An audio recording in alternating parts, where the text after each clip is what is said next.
fui para a USP fazer doutorado com a Ruth Cardoso, exatamente o que Gilberto e Lígia fizeram, né? A ideia. Mas, quer dizer, cá entre nós, eu continuei morando no Rio, né? Morei 6 meses ali em São Carlos, na casa da família, mas morando no Rio e fazia todos os cursos no Museu Nacional de novo. Mas a ideia um pouco era variar, né? Variar, ter outros professores. Já tinha feito IFIX, já tinha feito mestrado. Então, eu fazia doutorado na USP, né? E fiz com a Ruth, mas assim, fiz exatamente o que Lígia fez, né? Da mesma forma, o Zé Ricardo também fez. Mas assim, do museu era Gilberto, Lígia e Zé Ricardo. Acho que os 3 me influenciaram nisso, foi importante. Neide também fez esse mesmo percurso, né? Giralda também? Puxa, muita gente. Então vocês percebam que era um modo de agir, né? Um modo de agir que o Museu Nacional exportava para a USP, né? No caso, o Zé Ricardo fez mestrado com a Ruth e doutorado com o Leôncio, foi isso? Não, com a Ruth. Tudo com a Ruth, é. Ruth tinha uma abertura também grande, é uma figura que... eu estou em dúvida agora, porque operário, foi isso mesmo. Então é uma coisa interessante, a Ruth recebia gente do Museu Nacional muito bem. Né, recebia, e a coisa importante também que eu queria marcar, ela não impunha as coisas, entendeu? Então você vê que as teses, pensa na tese da Lígia, na minha própria tese e tal, ela estava ali, fazia uma leitura, etc, tal, mas não era uma pessoa que... Ela recebia bem gente no Museu Nacional, isso foi, acho que, uma coisa bastante boa mesmo. Até que, né, depois desses anos da Paraíba, a minha tese de doutorado, que acabou sendo, depois dessa experiência na Paraíba, né, fazendo doutorado na USP com a Ruth Cardoso, acabou sendo sobre, não mais sobre os evangélicos em si, mas sobre, enfim, o movimento sindical e o lugar dos evangélicos, mas muito mais principalmente das comunidades eclesiais de base. Porque acabou que na Paraíba, né, do tempo que a gente ficou lá, trazendo essa vontade de incidir, de fazer essa relação da universidade com os movimentos, a gente se ligou muito a elementos da Igreja da Libertação, da Teologia da Libertação. Né? O bispo, na época, na Paraíba, era Dom José Maria Pires, que quando chegou na Paraíba era chamado Dom Pelé, e ao chegar na Paraíba tornou-se Dom Zumbi, né? Por todas as relações que ele vai...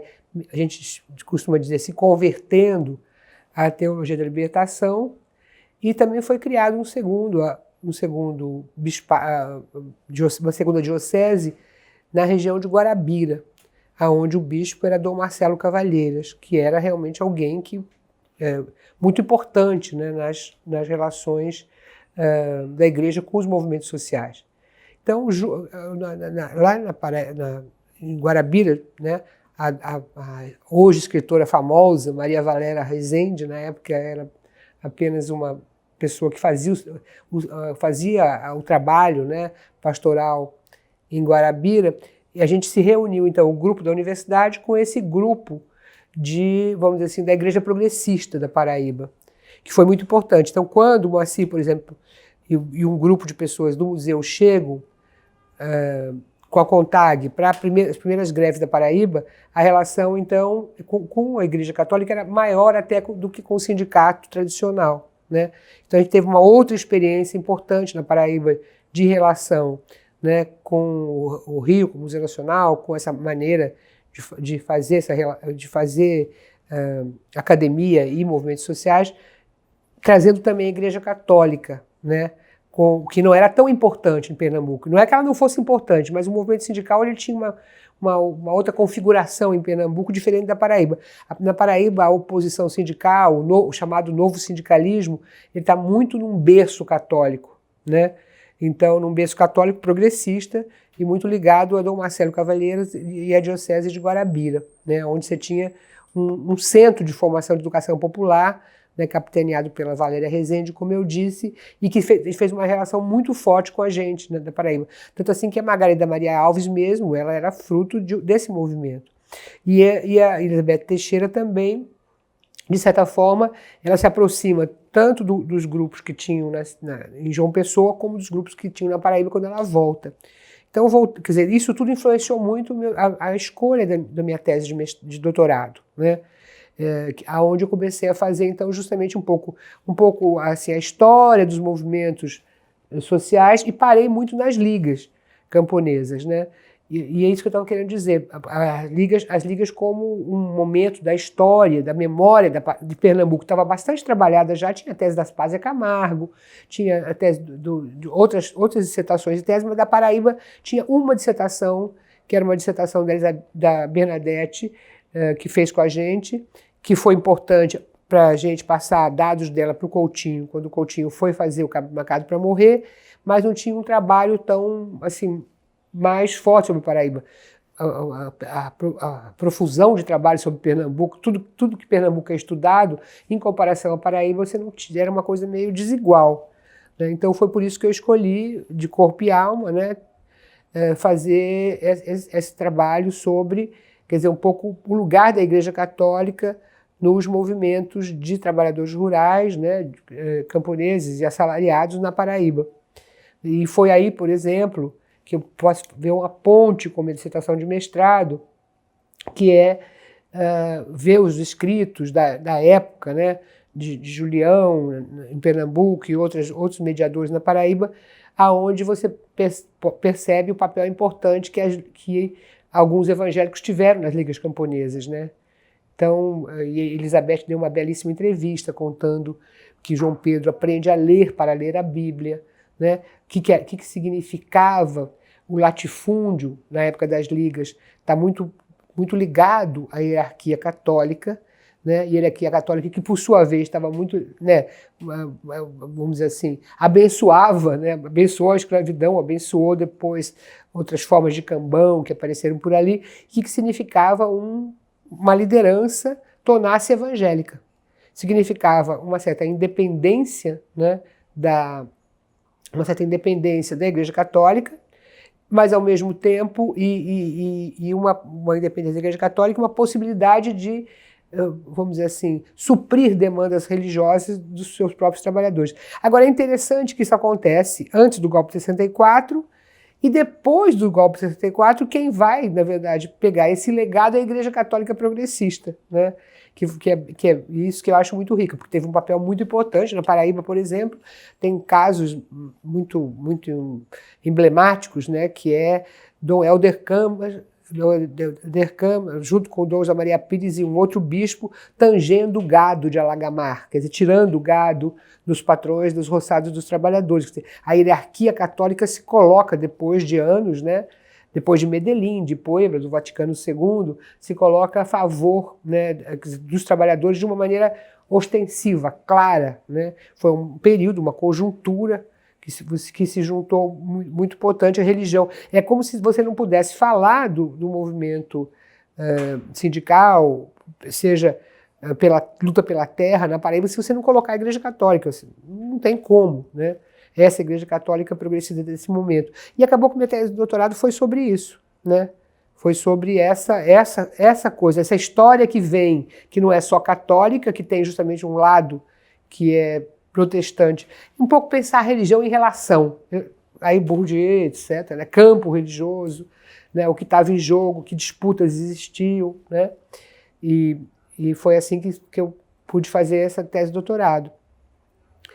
Passado um tempo, né, quer dizer, com a tese de doutorado, né, eu fiquei um pouco na Paraíba, vim para o Rio, para São Paulo e Rio, né, fazer os cursos de doutorado, defendi a tese, voltei para Paraíba, paguei o tempo que eu devia, né, porque o tempo que você ficar fora você tem que colocar a universidade, e depois então tive um retorno ao IFIX, né.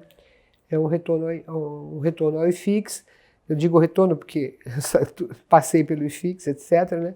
Onde, por exemplo, a Rosilene Alvim e Neide Sterce foram as minhas maiores companheiras dentro do IFIX, né? De sempre buscando, quer dizer, a Rosilene tinha um núcleo sobre infância e eu participava com a Neide de um núcleo sobre sobre como é que chamava mesmo? Eu esqueci. Laboratório NUER, claro, o nome tão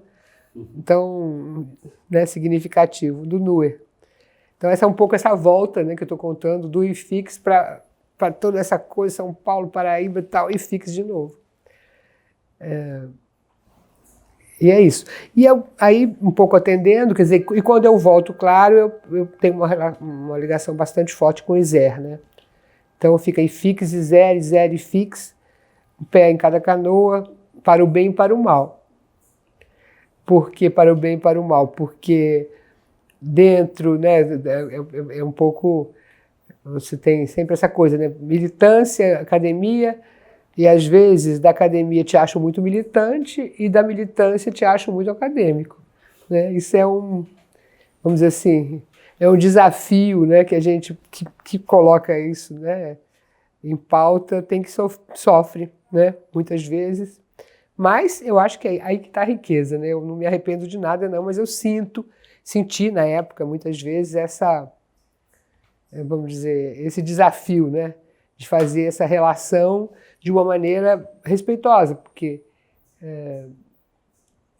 não é fácil, é uma tradução, né? Tem que ter um empenho para fazer isso, tem que ter uma atenção especial para fazer esse caminho que foi aprendido lá atrás no Museu Nacional, no primeiro campo que eu fiz.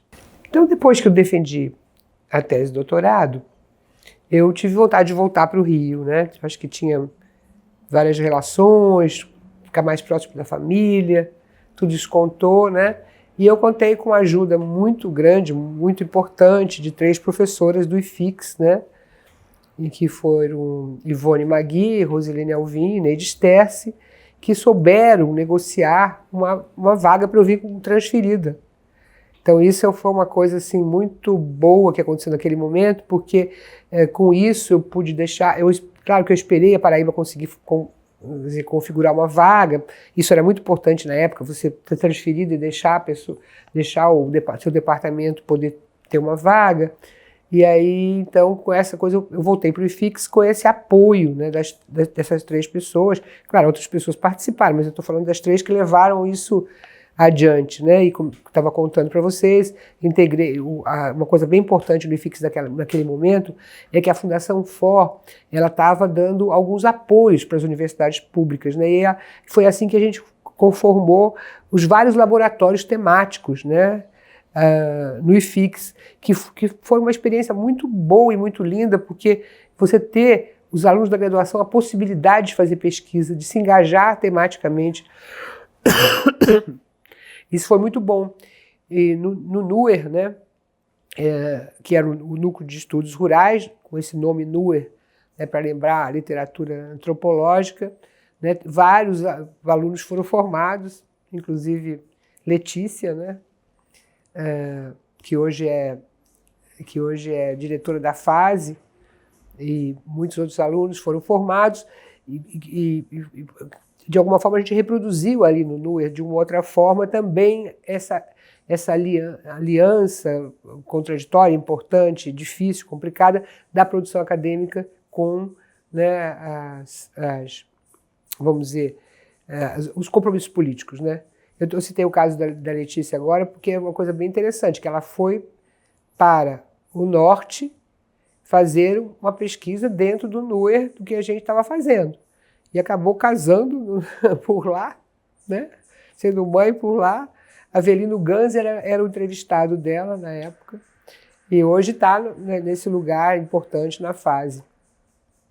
Então teve essa coisa. Mas, quer dizer, ao mesmo tempo que eu estava no NUER, os orientandos iam chegando.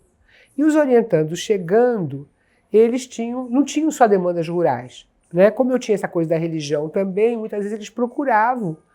E eles tinham outras demandas também, né? Cada vez era como se o Rio de Janeiro também não fosse o melhor lugar para estudar o campo. Eu sei que muitas pessoas estudam, mas vinham questões interessantes também. E aí eu tive uma chance muito boa, que eu acho que eu devo a Ludmila Catella, argentina, né? Que ela veio com uma questão sobre juventude religiosa, fazendo mestrado, fazendo uma comparação entre Rio de Janeiro e Argentina, né? E aí o que aconteceu? Para orientar a Ludmilla, né, que foi, enfim, era um presente, né, também, para orientar a Ludmilla, eu comecei a ler sobre juventude e perceber que eu estava trabalhando com isso há mais tempo ainda, porque, de fato, quando você pensa em trajetórias de militantes e relações entre religião e política, você vai ver onde começou, onde que as pessoas começaram a olhar em torno para se sensibilizar, né, pelo outro, pela questão social, se indignar, né? E geralmente é ou uma orientação, uma coisa política de família, de tradição, etc. e tal, ou então é através de ação social religiosa, né? Com a palavra solidariedade, com a palavra caridade, com a palavra seja lá que for, que a pessoa se liga nessas coisas. Então, e quando é que acontece isso? Praticamente na juventude, né? Então, com o trabalho da Ludmilla ainda sobre essa questão, e o trabalho da Ludmilla me ensinou muito sobre o Brasil, porque ela começou a mostrar como é que a juventude na Argentina experimentava menos as diferentes religiões do que no Brasil, que é um pouco a história, a cultura católica está nos dois países, mas ela é exercida de uma maneira muito diferente, né? E através daí, então, eu entrei de cabeça no tema juventude, achando que o tema juventude me permitia continuar no rural e no urbano, né? Me permitia estudar e ter outras, quer dizer, ter outras possibilidades de recorte de objeto. Então, juventude surgiu para mim, e aí a minha parceria com a Rosilene Alvim, que estava com a Rosilene Alvim, que estava que tinha esse outro núcleo, né, que era o NEP, que também foi uma parceria muito boa que a gente começou a fazer sobre juventude dentro do próprio FIX. Então eu estava assim no NUER e com essa relação com juventude também, né?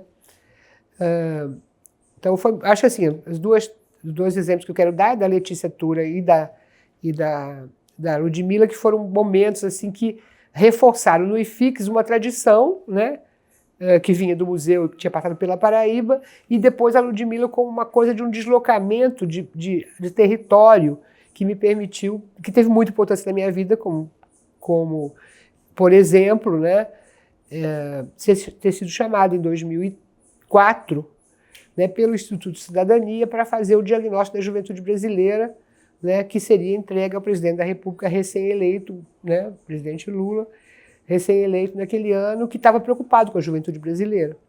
Então foi um ano, 2004, foi um ano muito importante para mim, porque eu continuava no IFIX, mas estava ligado ao Instituto da Cidadania, e nós fizemos um grande survey nacional e uma escuta de muitos movimentos sociais, e muito grande, descobrir o Brasil, e assim, descobrir o Brasil regionalmente, localmente, o que havia de juventude e quais eram as demandas da juventude. Primeiro com uma pesquisa quantitativa forte, né, bem importante mesmo, assim, bem feita, com carona do BOP, eu acho que era, super boa, e depois com os seminários, com as escutas, com isso a gente produziu um relatório, o relatório de juventude, que chama, que a gente entregou para o presidente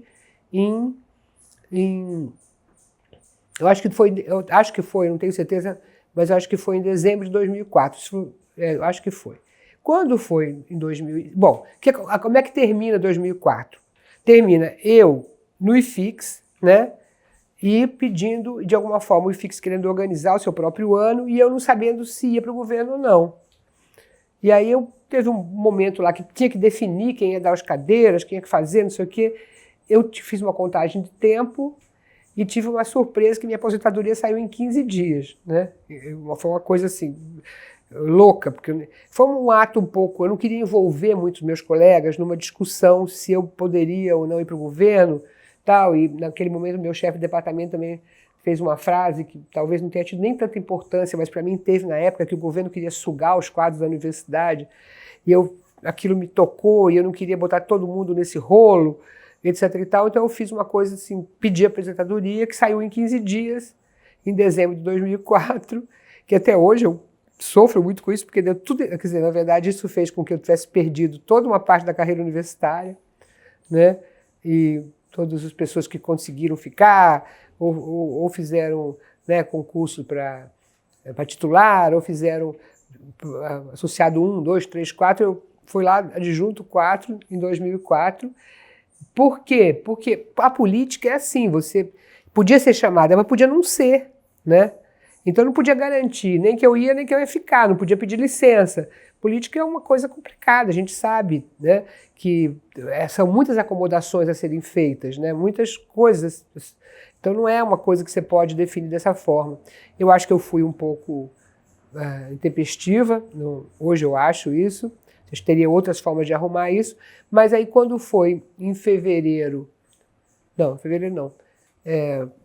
foi um pouco depois, de 2005, então foi criado no Brasil a Secretaria Nacional da Juventude, o Conselho da Juventude, um grande programa para jovens de inclusão, o ProJovem, Programa Nacional de Inclusão de Jovens, e eu fui chamada então para assumir a Secretaria Nacional de Juventude Adjunta e fui a primeira presidente do Conselho Nacional de Juventude, muito uma ideia de que a questão da juventude não era só dos jovens, era dos jovens e adultos, e a ideia, então, que eu tivesse como secretária nacional de juventude adjunta, formasse o conselho, quer dizer, tivesse os critérios para formar o Conselho Nacional da Juventude, que eu acabei presidindo na sua primeira conformação. Então, aí foi outra, quer dizer, outro aprendizado. Realmente o aprendizado, esse sim, para valer mesmo, que é essa noção que a gente tem que o executivo pode fazer tudo, né? que eu tinha na época, a ideia do executivo, a ideia de basta fazer um programa bem feito, etc. e tal.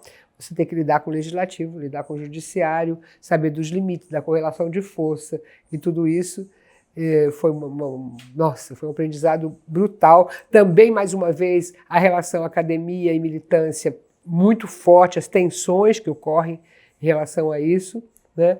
Mas, de qualquer forma, foi uma coisa boa.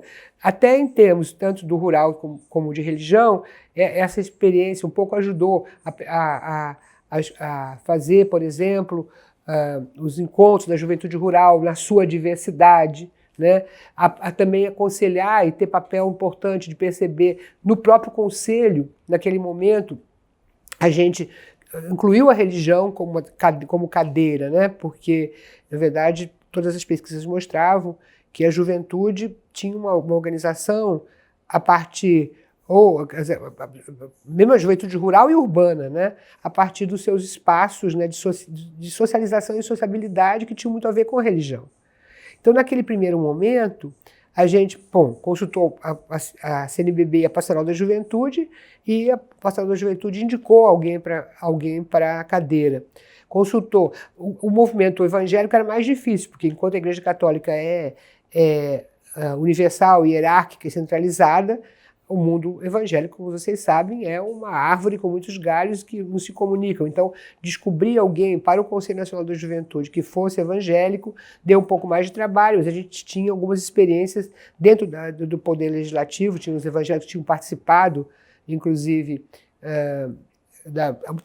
não era uma bancada evangélica, nada a ver, mas tinham evangélicos que tinham uma colisão progressista evangélica que indicaram alguém, né? E o movimento afro-brasileiro, nesse momento, ele não tinha, entendeu? Alguém que você pudesse consultar, né? Então, a gente acabou incorporando o movimento afro via o movimento hip-hop, deu uma cadeira a mais para o movimento hip-hop, na medida que o movimento hip-hop tem a ancestralidade como um ponto muito fundamental. Passado alguns anos, os jovens afro-brasileiros também se organizaram como jovens de terreiro, e hoje não. Até 2016 eles tinham uma cadeira também ali no conselho. Então, a coisa do conselho, para mim, foi uma experiência muito boa também, porque uma experiência muito boa que trazia a antropologia na veia ao pensar que a maior diversidade do conselho seria a maior possibilidade dele se legitimar, né? Porque, de fato, se o conselho era um conselho consultivo, continua sendo, né, continua existindo, um conselho consultivo e um conselho que não tinha um peso dentro dos outros conselhos com os temas centrais, dominantes, como o tema da economia, né, e outros temas, da própria criança e adolescente, né, que conseguiu, através da história, ter um lugar, de ter verba própria, de ser decisivo, de poder atuar de uma outra forma. O Conselho da Juventude era um conselho consultivo. Então, quanto mais diversidade a gente conseguisse nesse conselho, mais a gente tinha capacidade de interlocução com os outros ministérios e secretarias, aonde tinha que ter o recorte de juventude, o recorte etário, o recorte geracional, né? Porque a gente estava passando por um momento de muita mudança no mundo, né? Uma globalização acelerada, mudança no mundo, mudança da relação escola e trabalho muito forte, né?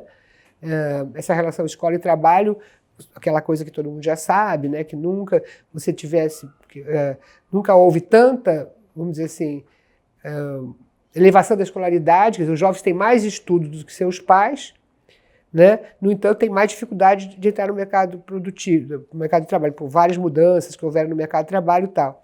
Né? Cada dia se enterram várias profissões, se criam novas profissões, etc. E, ao mesmo tempo, essa ideia de que você tem, como se criam novas profissões, você tem os jovens que se preparam para você tem uma novidade também, naqueles anos ficou claro isso, né? Que os jovens não se empregavam no nível de escolaridade para que eles tinham chegado. Então tinha isso aí de um lado, mercado de trabalho, e do outro lado a questão da violência urbana e rural, né? Que também atinge particularmente os jovens. Então tinha aí duas questões muito importantes que quanto mais a gente ampliasse o conselho, a gente aumentaria na verdade, a possibilidade de diálogo, porque o que tinha em jogo ali é convencimento, diálogo, porque tem um preconceito bastante grande nesse sentido que não, o jovem está com tudo em cima, o jovem está com os hormônios e tal, você tem que preocupar com a infância, porque precisa de proteção, e com a velhice. O jovem não, o jovem para quê? Então, entrar com essa coisa de política pública de juventude foi um desafio muito grande daqueles anos, né, que a gente passou lá. Quando o conselho foi renovado, eu pedi para sair, né? Eu achei que tinha cumprido uma tarefa e eu fiquei numa sinuca de bico. É o seguinte, eu podia ter continuado, eu fui chamada para outras coisas, entendeu? Mas aí, aquele momento era o seguinte, entra para a política de cabeça ou volta para casa, entendeu? E eu não tive vontade, e aí eu percebi que a minha vocação não é para entrar na política de cabeça, entendeu? Não é. É para fazer justamente essa confusão, essa mediação, essa ambiguidade, essa ambivalência entre produção de conhecimento e comprometimento político, né? Então foi muito claro para mim que eu não queria entrar, porque, de fato, a regra do jogo político é outra. A gente não pode querer julgar politicamente aquilo do ponto de vista da academia ou da própria militância da sociedade civil. Meu aprendizado ali é que a pessoa tem que ter muita vocação para ficar ali, para entender isso, para querer isso, para disputar com o seu colega, né? E eu estou falando com todo respeito isso, entendeu? Não é nem uma desqualificação, não. Eu acho que é uma questão mesmo de vocação, né? De quem entra, quem vai, ou seja, aquilo que nós sabemos, já estudamos, regras de diferentes campos, né? Os objetos de disputa, né? Você tem que saber onde é que você está, da onde você está falando. E aí eu só queria fechar essa parte para dizer que eu acabei de participar agora do GT, do grupo de transição, né, Juventude, e é uma grande alegria ver que não precisará nunca mais ter uma presidente do Conselho Nacional de Juventude da minha faixa etária, né? Os jovens que estão disputando hoje esse conselho do terceiro mandato do presidente Lula estão, sabe, a gente sofreu muito, assim, achando que tudo foi desmantelado, tudo andou para trás, mas nem tudo andou para trás, nem tudo foi desmantelado. Quer dizer, o grupo que participou desse relatório, que teve junto, é uma coisa assim, é muito diferente de 2003. Não quer dizer, tem uma liderança que está ali, vão brigar, vão disputar, mas vão disputar gente com muita qualidade, muito formada, sabe, formada na questão racial, na questão indígena, sabe, tem a relação, aí eu queria terminar com isso, que acho que para mim é muito importante, a relação universidade e militância mudou. O esforço dos nossos anos não é o mesmo, né? Você vai encontrar jovens assim que vieram do ProUni, fazendo mestrado, doutorado, disputando vaga na universidade com o que eles são, entendeu? E não tem, quer dizer, é uma coisa assim, é como se tivesse alguém quiser fazer uma tese sobre isso, vai ser ótimo, porque é como se tivesse... eu estou falando de minorias, tenho certeza absoluta que estou falando de minorias, mas essas minorias de hoje, elas fazem de uma outra forma a ligação entre a produção de conhecimento e a inserção na sociedade. É uma geração pós-política pública, né? É pouco, é pouquíssimo, né? Continuamos minorias estatísticas, mas ao mesmo tempo você tem uma mudança, é de padrão mesmo, né? Tá a menina lá, nessa experiência recente no GT Transição, tá falando assim, é muito engraçado, ela tá lá de Capão Redondo, ela é boa, ótima, a moça que tá, uma das pessoas que ficou no subgrupo que eu fiquei. Aí ela falou assim, tô arrasada hoje que minha bolsa da CAPES não saiu. Eu não tinha a menor ideia que ela estivesse fazendo doutorado, entendeu? Porque eu tinha falado com ela várias vezes e não tinha ideia, entendeu? E estava ali, e maneja o conhecimento, sabe, de uma outra forma. A ideia de mediação hoje é outra. Os mediadores, o papel das ONGs tem que ser pensado de outra forma, entendeu? Cheio vamos dizer, de desafios, não é fácil não, mas a gente tem que entender que, a minha geração tem que entender que tem uma mudança de paradigma importante aí nessa relação universidade e militância, universidade e compromisso social, universidade, entendeu? Uma coisa assim, tem uma mudança forte. E não estatisticamente falando, estamos falando justamente de militância, de minorias, mas é diferente a maneira como isso se amarra, né? E isso se expressa, inclusive, na ABA, da Associação Brasileira de Antropologia, né, nos grupos, né, você tem antropólogos indígenas na área de direito, na área da comunicação, na área das ciências sociais. Quer dizer, na verdade, não é nem questão de lugar de fala, tem gente capacitada que junta as coisas, né? Assim como no caso da juventude, que eu fiquei muito feliz de ver isso, sabe? E torcendo para que eles não se percam, né? Não se percam em pequenas coisas, torcendo para que essa mudança de padrão também, torcendo, e meu papel tem sido um pouco esse, pedindo para eles alargarem, entendeu? Mais possível, encontrarem linguagem, inclusive, para falar para a juventude que não pensa em política porque não tem tempo, porque pega o ônibus, que o seu celular é roubado e vira bolsonarista porque não pagou o celular e a violência é muito grande, entendeu? Assim, é quase pedindo para eles olharem para a sua própria geração, né? Mas é outro enquadramento, é um outro jeito, sabe, de fazer isso, e isso é muito positivo.